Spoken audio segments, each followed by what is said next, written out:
Hey everybody, Roxabox90 here, continuing our full set review of Journey to Nyx with the color blue. And like we've said before, we're going into the mostly limited focused element of the cards. We've already talked somewhat about EDH and other formats, and so I'm going to stick mostly to limited to hopefully help you guys with your pre-release preparations. We'll go card by card with blue. I'll also mention that I'll be doing a pre-release tactic video near the end of the week that'll give you some broader strategies to consider, or that I'm considering going into the pre-release.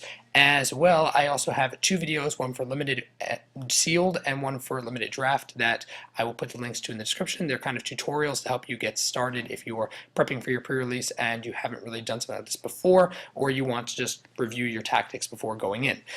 Those will be in the description. But let's get right into the cards. Our formation is really solid. I really like these.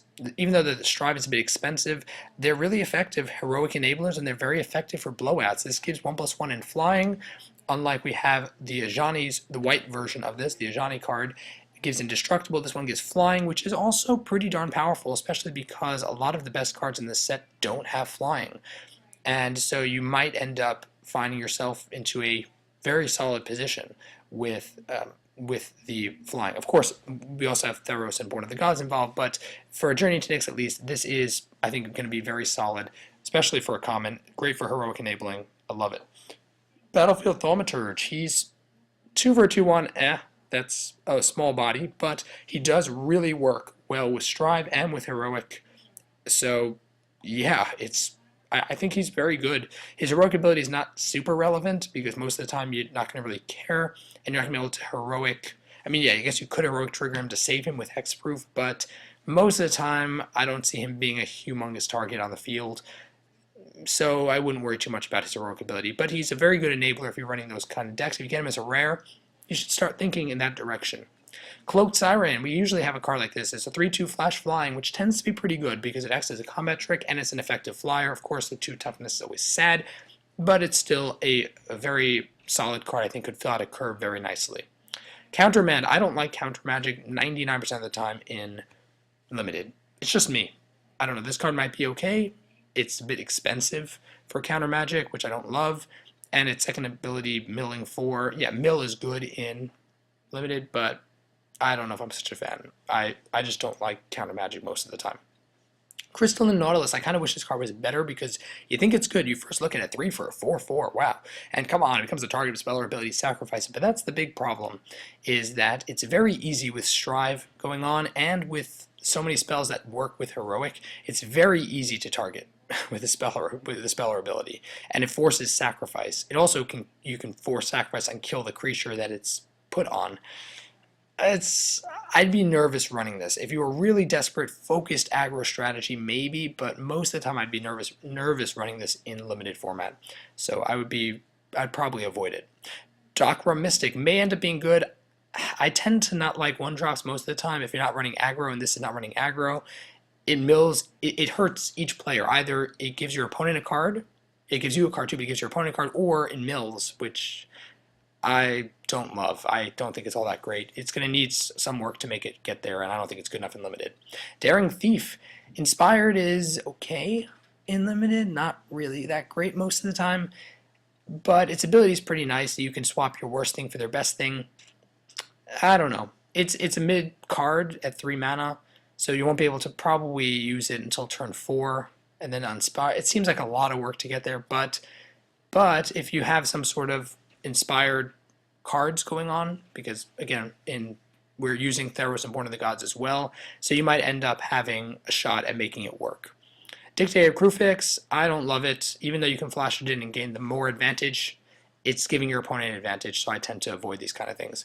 Font of Fortune seems very expensive. I kind of wish we just had Divination. Yes, it is an enchantment, so it works with Constellation, but meh, I'm not such a fan. Maybe if you're running some sort of control thing, but that's not such a fan of that. God Under Octopus, most of the time there'll be an enchantment or enchanted permanent, so it's really 6 for a 5/5, which is solid. It's a fine bomb for a curve.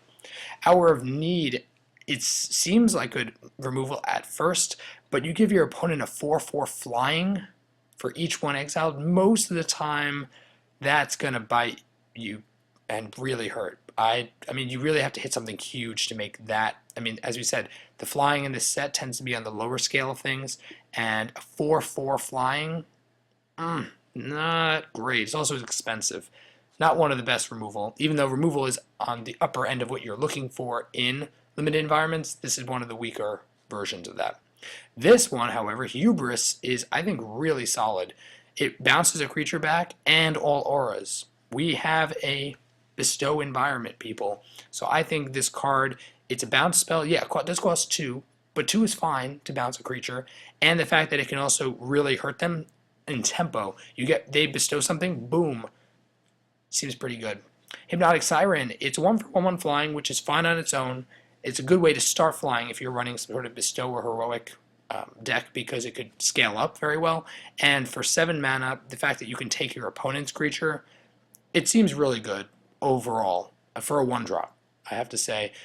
Especially if you're running some sort of control build, I like it. I do think it's just fine. It's pretty solid. Interpret the Signs. It's really expensive. Yes, you could draw cards, but it seems way too expensive. I would avoid it. Kiyora's Dismissal.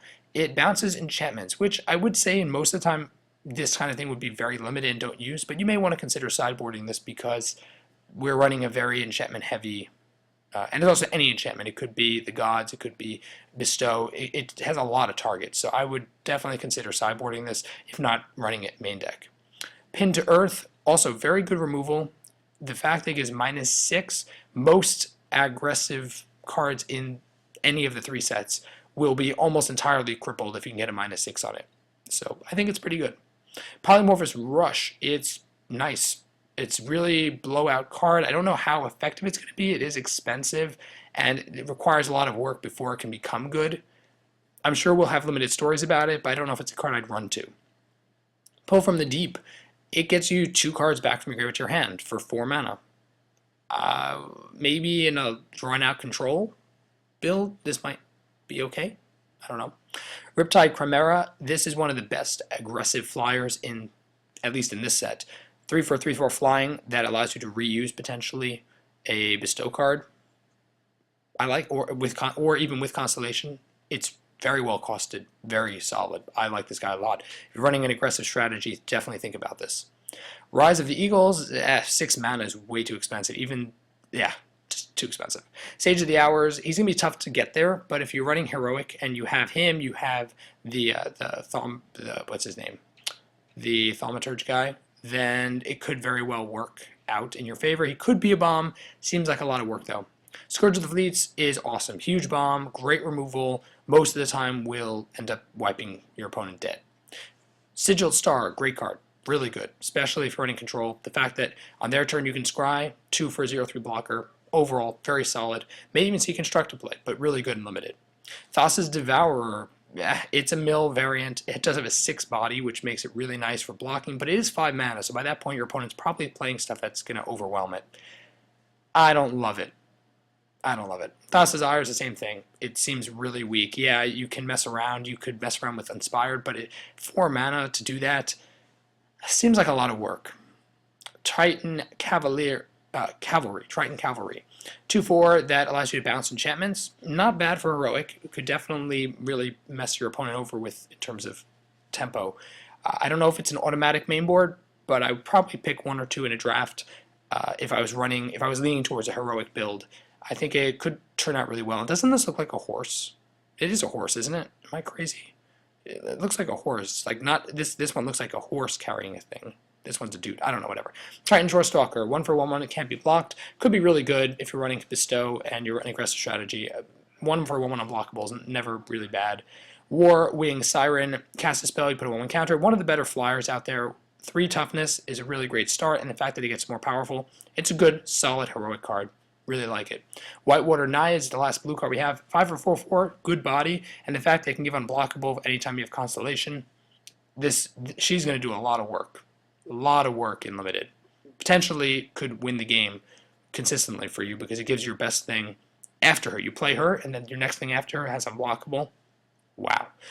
So this one went a little long, but let me know your thoughts about the blue cards in Journey to Nyx, and if you enjoyed the video, tap the like button. If you're new to the channel, check in and subscribe. As always, Rocks the Box 90 signing out. I'll see you guys next time.